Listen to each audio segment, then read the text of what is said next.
साथ संगत जी, प्यार से कहना धान निरंकार जी। आप सभी महापुरुष ये सत्संग का एक आनंद लेते हुए पिछले कुछ घंटों से संदेश यही सुन रहे कि कैसे एक परमात्मा की उपज ये पूरी कायनात, तो इस कादर ने ये कुदरत बनाई, हर चीज़ ये कण कण में खुद भी है और ये कण कण इसी के अंदर भी है। तो कैसे ये एकमिक होने का भाव, ये एक होने का भाव कि हम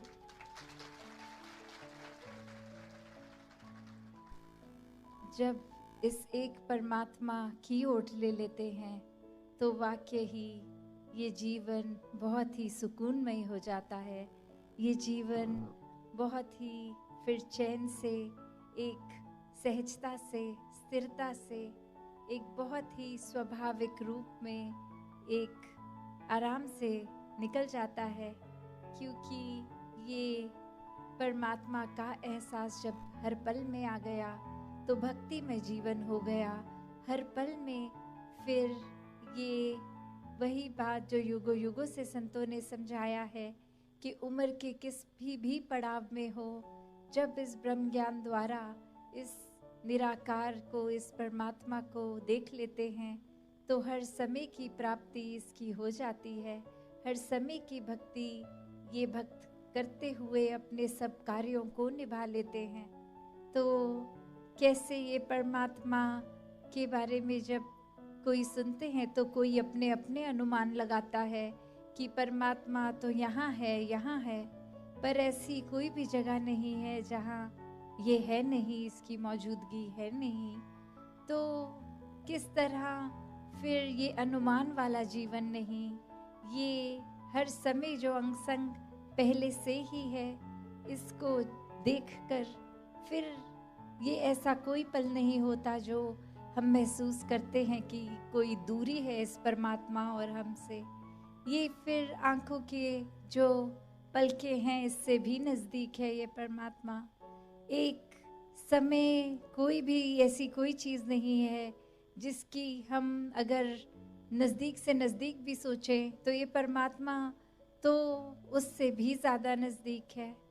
और जैसे सभी ने वो बात भी सुनी होगी कि संतों ने चेतन किया है, संतों ने हमेशा ये सोए हुए इंसानों को जगाया है कि जीते जी जीवन का असली मोल डाल लो, ये परमात्मा अपने हिस्से में ले आओ, इसकी पहचान कर लो, भक्ति भरा जीवन जी लो, ताकि फिर ये जीवन जीते जीते ही अगर कभी भी जब श्वास चले गए तो वो समय बर्बाद ना हो।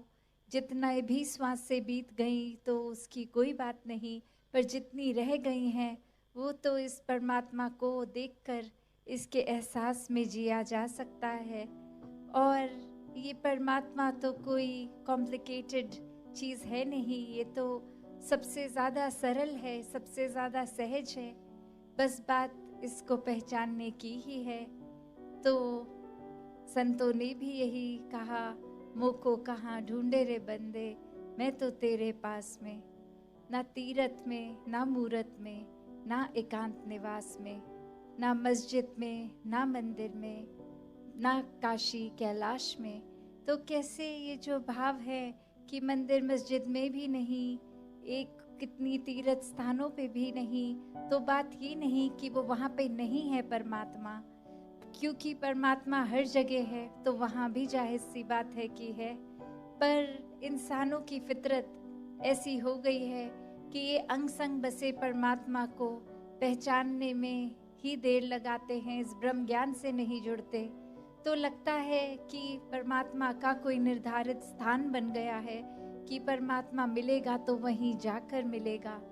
तो जैसे एक कहानी भी दासी ने पहले भी आपके चरणों में रखी कि एक बहुत ही बुजुर्ग महिला कुछ सड़क पे ढूंढती हुई और बहुत देर से ढूंढती हुई, और जाने वाला एक इंसान ने जैसे ही ये देखा तो वो भी एक उस बुजुर्ग महिला के पास जाकर देखने लग गए सड़क पे नीचे की ओर कि कुछ ढूंढ रही हैं, लगता है तो कुछ मिलेगा तो इनको बताएंगे। और वो भी नीचे उसी प्रकार ढूंढ रहा है साथ में। और फिर थोड़ी देर के बाद वो जैसे ही पूछता है कि आप ढूंढ क्या रही हैं, तो वो कहते हैं कि मैं एक सुई ढूंढ रही हूँ, बहुत छोटी सी सुई है। तो वो व्यक्ति और ध्यान से देखता है कि वाकई ही इस बुजुर्गी में नज़र भी इनकी कमज़ोर हो गई होगी, तो मुझे बहुत अच्छे से प्रयत्न करना होगा कि मुझे शायद नज़र आ जाए। मैं तो नौजवान हूँ, आंखें तो ठीक हैं। तो थोड़ी देर और ढूंढने के बाद फिर वो उनसे पूछता है कि आप कहाँ खड़े थे जब आपके हाथ से वो सुई छूट गई थी। तो वो बुजुर्ग महिला बताती हैं कि मैं अपने घर के अंदर थी, अपने कमरे में थी जब वो सुई मेरे हाथ से छूटी थी।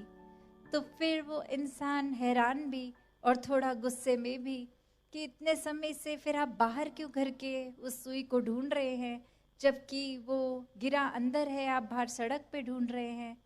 तो वो आगे से इंसान, वो महिला कहती हैं कि अंदर मेरे घर के बहुत अंधेरा है, तो वहाँ तो मैं ढूंढती भी तो संभवतः मुझे नहीं मिलती, इसलिए बाहर सड़क की स्ट्रीट लाइट के नीचे ये रोशनी में मुझे लगा यहाँ ठीक से नज़र आ जाएगा, यहाँ ढूंढ लेती हूँ।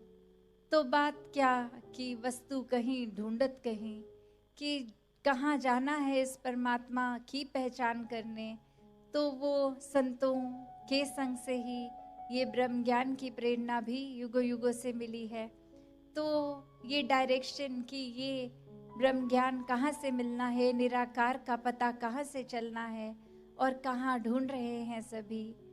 तो हर कोई जहाँ अपने जीवन में भक्तिमय जीवन जिए, इस परमात्मा को पहले जानकर, इसको देखकर, फिर इसके साथ एकत्व का रिश्ता, एक होकर इसके साथ, फिर वो एकत्व में विश्वास भी आता है, एक बहुत ही स्थिरता भी आती है, बहुत ही ज़्यादा फिर वो एक अटूट बंधन प्यार का बन जाता है।